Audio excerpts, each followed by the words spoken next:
So what is this about the model in this model view controller? Well, the model is the Java representation of the information.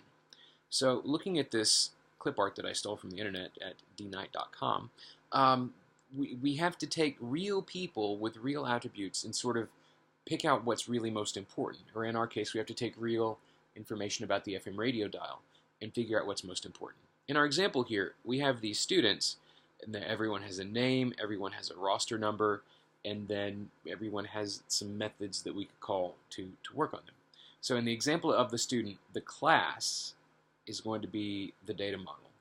And we have decided to talk about a name and a roll number, and then there are going to be some methods or things you can do to those student objects, and we can set their name and we can set their roll number. So if we're still talking about the student example, how would we take this class and represent it in Java code? And it's actually quite simple.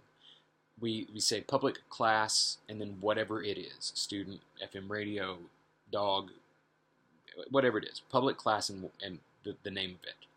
And then we use curly braces to bound the class. Everything within those curly braces belongs to the class.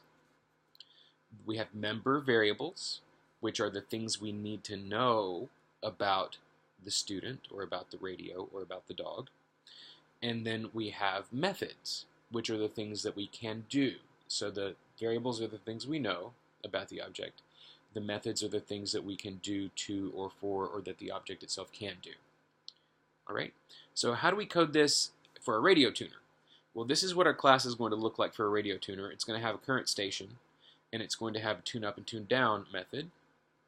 And the way we get that is in Eclipse. We go to our AM radio source, we right click on the package and tell it we want to make a new class. So we go to our AM radio source, we right click on the package, and we tell it we want to make a new class. It's going to interview us, and it's going to ask us first what kind of thing are we making. I'm going to call it AM radio. AM radio. Don't probably want to check much of these things. You can, if this is the way yours is set up, then you can leave it set up, but you don't want to add a public void main. This is not a runnable class. So hit finish, and we get a whole bunch of new stuff. If you notice, tune activity is the Java code that we were given by default when we created the app. We now have a new thing called amradio.java. We have a new tab as well. So you have to pay careful attention when we're typing Java from now on, whether we're typing our Java in the tune activity, which is controlling the view and the controller, or if we're typing our Java in the AM radio class, which is controlling the model. So what would be the member variable for the radio tuner? Keeping in mind that it's going to be representing the radio station and the values that the radio station can hold. What would be the member variable for the radio tuner? The station. What would be the best data type for that station? I want you to come up with two possibilities and think about pros and cons for each one. So hit pause here. Think about what would be the best data types for station. If you need some help thinking about what the data types are, the basic data types in Java are like int, double, float, boolean, character, byte. What else do we have? Short and long, I think. So I think those are the 8 primitive ones. We also have strings, which allow you to store text. What are two possibilities, and what would be the best data type for our station? So if we're looking at possibly storing a string lets you have specific formatting. So if we say we want a station that's exactly 4 letters long, or a station that's 3 to 4 letters long, we can definitely do that with a string.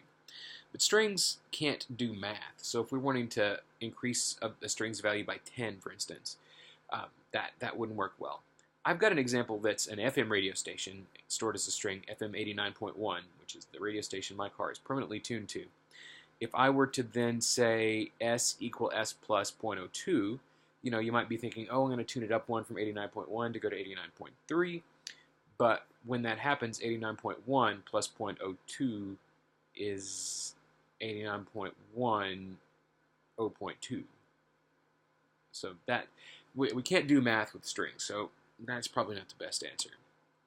Integers, integers use very little memory, which means we can have a bunch of them in our app, or they're not going to slow us down. They're very efficient with mathematic operations, and we don't need decimals to begin with because this is AM radio and it's multiples of 10.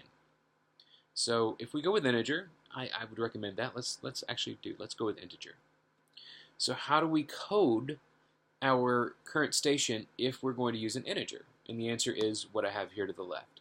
We say int current station semicolon. That makes a place of type integer named current station, and we're going to put something in it. So let's do it. Int current station semicolon.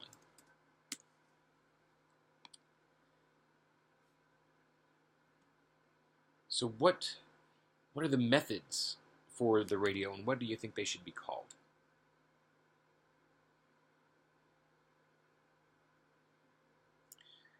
According to our cloud over here, the two methods are tune up and tune down. We're going to be adding some more methods here in a little bit that are special methods, but these are the basic methods that the outside world is going to see. Tune up turns that radio up, and tune down.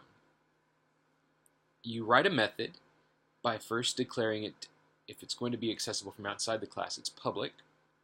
If it doesn't have an answer, like TuneUp doesn't really have an answer, it's just here, do this, then it's void, the name of the method, and then any value that you want to pass in goes in these parentheses. But we're not saying tune up by how far. We're just saying go up a notch.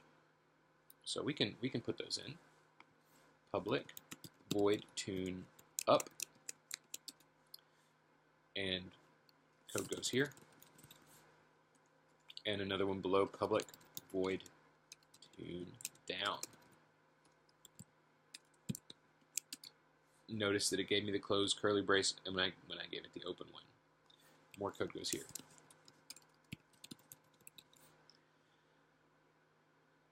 Something to note about curly braces: when you're working with curly braces in Java, you will always have an open curly brace followed by a closed curly brace, and you may have one or more sets of open and closed curly braces within, and that's all fine.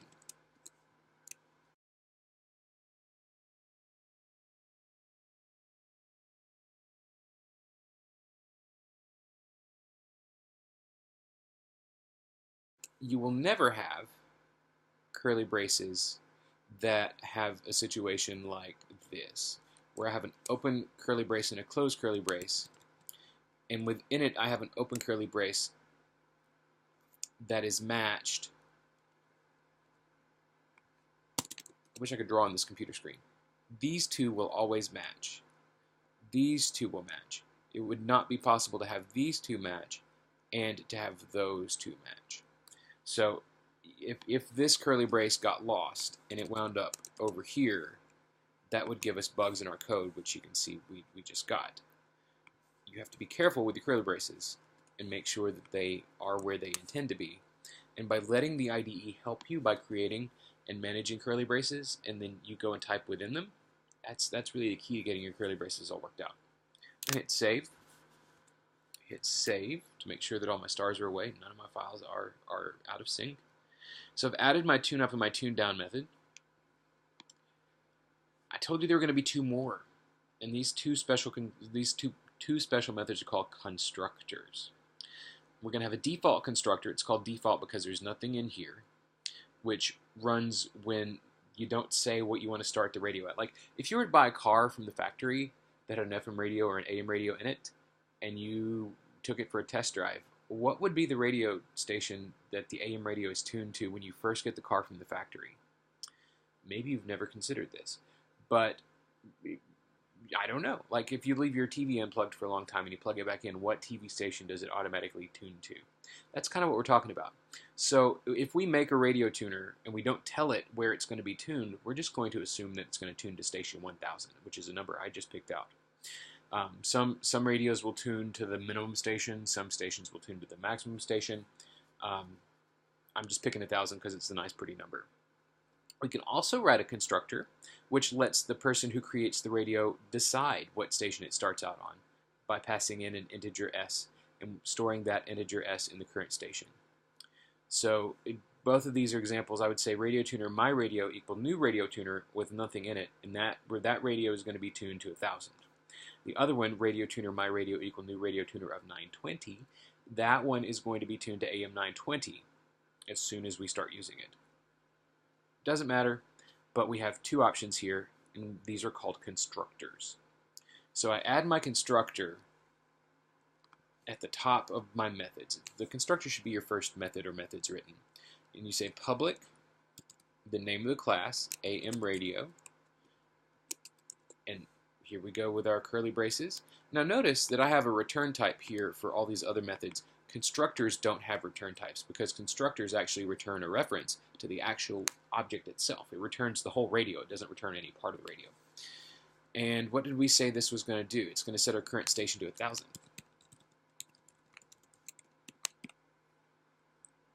And I can make a constructor just like it, except a constructor which I can pass in some station and have it saved. So public AM radio, and inside those parentheses, an integer s, which is short for station. Gave me a curly brace for free, love it. Current station equal s.